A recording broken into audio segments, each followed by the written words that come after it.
Akuno's law. Let's talk about he had this little debate with Shikia,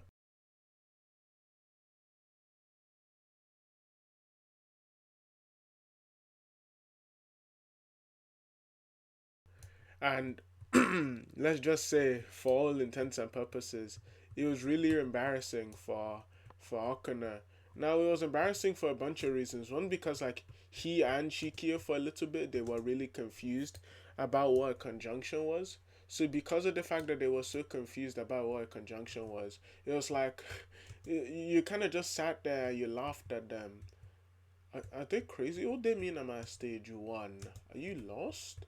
Right? But it's like you kind of just stood there and you laughed at them because it's like, how do you even get this bad? Now, Akuno was trying his hardest, and you even hear him mention in the recording, he was like trying his hardest for me to not find the recording. So I stumbled on it by accident because I was looking through people's channels trying to see, what sort of hidden secrets are inside hidden secrets are inside these people's channels, you know? And then eventually I stumble across the old Skypiea channel and I see that, oh well, Akner has a recording on here, and like a wild dog I roared and I grabbed the recording. I ran and I was foaming at the mouth and I grabbed the recording.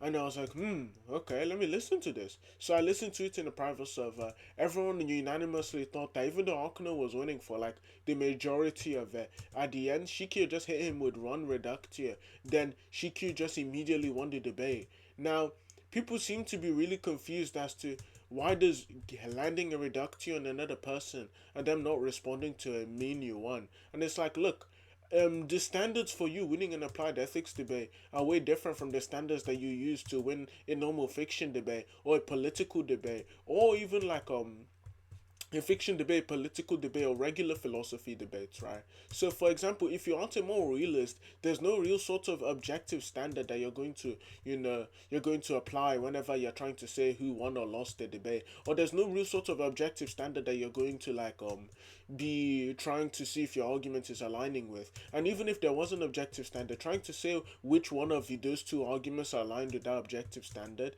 it seems to be absurd. It seems that like even if we do posit some objective standard, it doesn't seem as if like just because we know the objective standard what it is doesn't mean that I also will know what sort of guidelines this standard has, right? What this the guidelines that this standard gives us. But it's like, look, so because of that, in applied ethics debates, you sort of have to go off of intuition. You sort of have to do this little thing. And I tried to talk to Surugi about it, but Surugi clearly like doesn't really have a strong idea of anything applied ethics related. So it's like, look, if you're talking about applied ethics with somebody else, right, and you say abortion is wrong, they say abortion is right, and the sort of argument that they're giving, it reduces to a whole bunch of absurdities. Now, it isn't just absurd to like you, it's also absurd to the general populace. And upon rational reflection, where we examine our intuitions, we examine what sort of intuitions we have about the matter, and we see that, oh, well, this doesn't align with my intuitions. These aren't the sort of entailments that I want to have whenever, what's it called? Whenever I'm doing, I don't know how to explain this. Like, these aren't the sort of entailments that I want my moral positions to have. And then you see that, okay, well, the person who doesn't have the most, or the person with the least amount of absurd entailments, right, they show the one who wins the debate. Right, because of the fact that not only is their position remained morally consistent, right, but also the fact that the sort of conclusions that they lead to and the entailments that they have, they're the sort of things which doesn't have entailments that the general populace their intuitions would clash with, especially after rational reflection. Now, people like to say, "Oh well, that's an appeal to popularity," and it's like, okay, cool. It kind of is. The whole point of an applied ethics debate is to see what sort of ethical principles, right, or what sort of actions that we should do on a day-to-day basis, and like the way we determine what actions we should do is by like looking at our ethical principles and seeing what's it called and trying to apply those, basically just trying to apply your ethical principles to real life situations and seeing the sort of entailments that they have, right? So again, the whole reason why we do that and the whole reason why we're trying to apply it to practical situations or everyday situations is because of the fact that we do not like what's it called, because of the fact that we want to like these actions to be, we'll say that, oh yeah, these actions should be done, these are the sort of like principles I want to see people abiding by. And it's like, look, if you have intuitions towards one thing, everyone else has intuitions towards this other thing, and even after rational reflection, it still remains the same way. It's sort of like, okay, well, okay, there has to be some trait, right? Assuming that there's some form of like objective standard for the more realists out there, right? There has to be some trait or some reason, some fact that these people are sensitive to, that you're sensitive to, right? And it seems as if that if you compare the probability of both of those, it's like, oh well, the probability of everyone else being massively mistaken about what's good and bad, or just that you're wrong and what you're saying is actually bad, the probability between those two is actually like or the probability disparity between those two is actually immense. So again, in applied ethics debate, that's the whole reasons reductios exist, right? Because if they didn't exist, then someone could just be like, oh hey, yeah, no, in fact, no, this is the analogy I gave to Surugi yesterday, because Surugi was being a little idiotic. So it's like, look, I'm just going to deafen myself, and immediately once I'm off deafen, I'm just going to say, every single reductor you've given me, I'll bite the bullet on all of them. And also, I reject every standard you say. My standard is better than yours. And let's say the sort of reductives that were posited to them were reductives in which his own view would entail, murder of like innocent children being okay. It's sort of like, look, um, if two people came up to you with these sorts of principles and you realize that these are the entailments of their principles, there's one person who you'd obviously say is correct about the matter, right? And there's another person who you'd obviously say is wrong about the matter. And the person who's correct is the one without all of these entailments. So again, if we didn't you say reductives or forms of defeaters at all, right? Then those sorts of situations would be fine. Now, again, Surigi and some other idiots I've seen who just really, really want to preserve Alcuno's law, right? And especially, so to be clear, the reductio that Alcuno bit the bullet on wasn't even something that he had to bite the bullet on, but he bit the bullet on it anyway, right? And the reductio was, would it be okay for you to kill mute people if these mute people had no potential of ever speaking again? And he said yes, right? And it's like, whoa, that's a crazy entailment. Obviously, nobody ever would like analyze, after analyzing the probability of mute people to begin speaking again, right? And seeing that, oh well, these people have a zero probability of like of beginning to speak again, right? Nobody ever has gone up to those type of people and be like, hey, I'm going to eat you, I'm going to kill you, I'm going to slow you, and I'm going to eat you. Like, nobody ever does that, right? Like, that just isn't consistent with people's behavior, even when they are sensitive to the facts about like the probabilities of their, oh my god, I didn't even touch that, the probabilities of them regaining the ability to speak again. So either seems as if a, these aren't the traits that distinguish a human from an animal, right? These like what's it called, so these aren't the traits because it isn't consistent with human behavior to say that these are the traits, especially if, like, for example, if we assume that a trait did exist, right, which was true of an animal but not true for a human, or true for a human and not true for an animal, right, we would notice that immediately if you like remove that trait from a person, we would immediately see a shift in behavior where humans then thought, oh yeah, it's okay for me to eat this person, right, or eat this thing, since again to some people it wouldn't count as a person. And it's like, well, we would have observed that if these sorts of traits that Akuno was bringing up actually, what's it called, actually obtained, right? So if I took a cut your like larynx off, right, and you were never able to speak again, or I cut off your voice box, and you just were never able to speak again, say via some law of physics that I created, would never be able to speak again, right?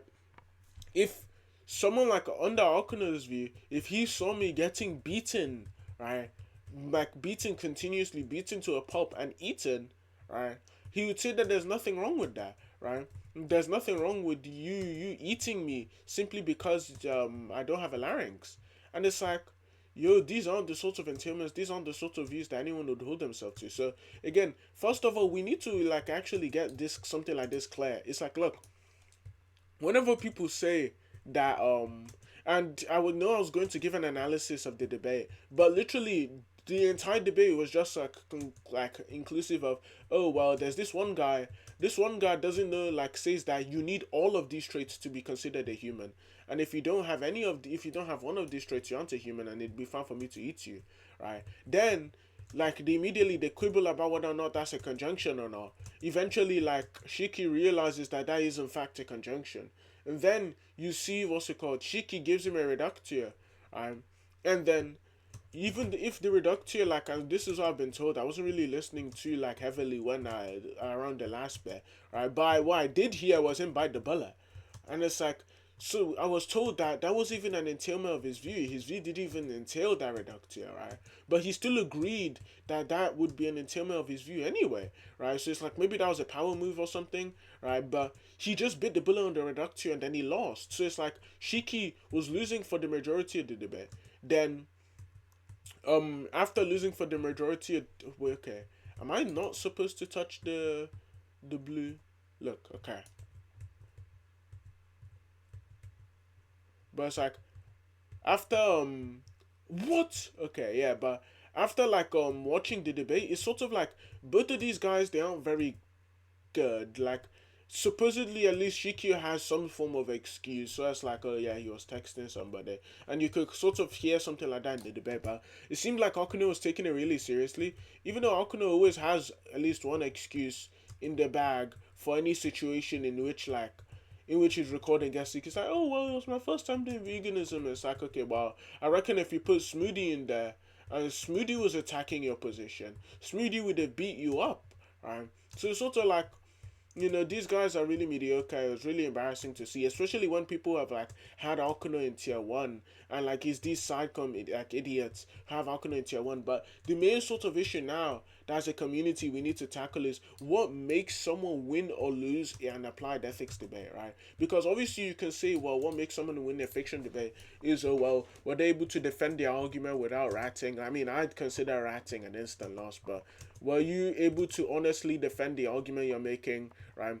Additionally, were you able to, like, were you able to defend your argument from the, like, argument that this other person was making? It's like, if you're able to do those two things, you basically win the debate, right? It's something like very clear cut. It isn't something very complicated, right? But then if you look at, like, philosophy compared to fiction, where most of the time, or at least whenever we're talking about ethics, for example, there is not an objective standard, right? There's not any sort of, like, we can't say, oh well, there's this, unless the person's, like, moral standard is contingent off of an empirical claim, which most of the time it isn't. But unless their moral standard is contingent off an empirical claim, then usually you notice that, like, or usually at least you see that, oh well, you won't be able to win those debates, right? And the reason why you won't be able to, at least under, like, those the regular standards, because there's no sort of evidence that you can pull from that one has that the other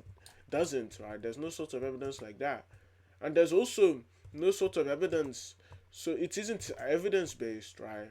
Because because most of the time whenever people are giving moral standards, they aren't contingent off of, like, individual pieces of evidence. It's like, hey, well, there's this fact, unless you're talking about, like, trans issues or something, or politics. But when it comes to applied ethics, it doesn't fit into either of those categories, right?